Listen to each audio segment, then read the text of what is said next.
2015년 맺어진 한일 위안부 합의는 정치 행위이며 조약은 아니다. 위안부 피해 할머니들이 낸 헌법 소원 사건에 대해 헌법재판소가 이런 결론을 내렸습니다. 그렇기 때문에 헌법 소원의 대상도 아니라는 건데요. 결국 지난 정권 때 맺은 한일 간의 합의가 위헌인지 아닌지 아예 판단하지 않고 사건을 각하했습니다. 먼저 오늘 결정 내용을 공다솜 기자가 전합니다. 헌법재판소는 박근혜 정부 당시 맺어진 한일 위안부 합의의 성격을 정치행위라고 봤습니다. 이 사건 합의는 일본군 위안부 피해자 문제의 해결을 위한 외교적 협의 과정에서의 정치적 합의이며 국내법상 강제성이 있는 조약이 아닌 만큼 애초에 피해자들의 기본권이 침해당할 수 없다는 겁니다. 이에 따라 헌재는 사건을 각하했습니다. 이 합의가 헌법에 어긋나는지 여부를 아예 판단하지 않은 겁니다. 합의의 형식과 제목, 합의문에 담긴 단어 등을 살핀 결과입니다. 우선 합의가 구두 형식으로 이루어져 서면으로 체결되는 조약과 다르다고 봤습니다.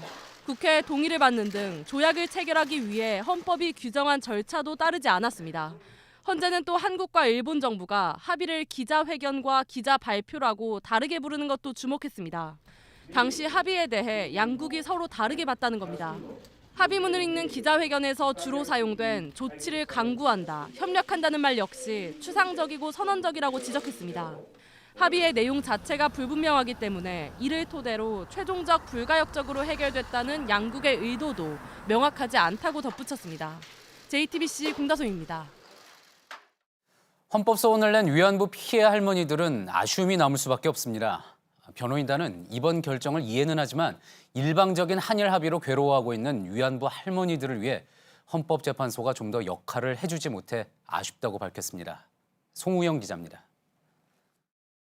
많은 이제 어르신들이 받았던 상처들 이런 부분들을 좀 더 어루만져 줄 수 있는 그런 이제 기회가 될 수 있었는데 그 부분을 갖다가 제대로 이제 헌재가 다 하지 못해준 게 아닌가 하는 아쉬움이.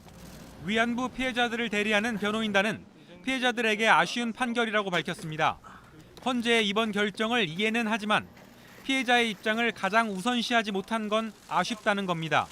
원고로 참여한 일부 피해자들은 소식을 들은 뒤 전 정권의 부당한 결정을 바로잡지 못한다니 답답하다고 말한 걸로 전해졌습니다.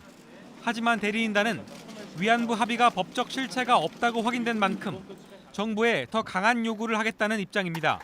합의 자체를 무효라고 선언하는 등 우리 정부가 일본에 더 적극적인 입장을 밝히라는 겁니다. 일본 정부가 지급한 위로금 10억 엔에 상응해서 책정된 103억 엔에 대한 일본 정부 반환 조치를 조속히 이행할 것을 촉구해야 할 것이고요. 일본 정부가 국제 보편 기준에 따라 진실을 인정하고 피해자들의 명예 존엄 회복과 JTBC 송우영입니다. 전문가들 사이에서는 이번 헌재 결정이 꼭 실망할 일은 아니라는 의견도 나옵니다. 만약 위헌으로 결정됐다면 2015년 한일 합의를 국가 간의 조약으로 인정하는 셈이 됩니다. 그러면 또 다른 논란이 불거질 수 있다는 거죠. 일단 정부가 움직일 수 있는 공간이 커진 만큼 이제는 외교적으로 잘 풀어야 할 차례라는 지적이 나옵니다. 백종훈 기자입니다. 일본 전문가들은 최근 한일 관계가 최악을 지나 회복 국면을 맞고 있다고 밝혔습니다.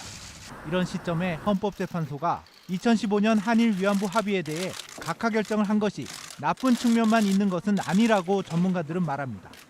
국제법률 전문가인 송기호 변호사는 특히 2015년 합의를 국제법상의 조약이 아니라고 한 점은 오히려 긍정적이라고 밝혔습니다.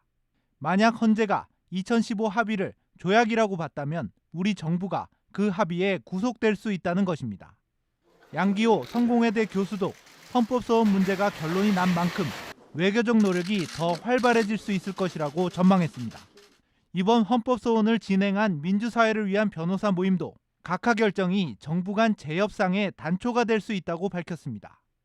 전문가들은 헌재가 위안부 피해자들의 외교적 권리가 없어지거나 요구할 수 없게 되지 않았다고 확인한 점도 의의가 크다고 밝혔습니다.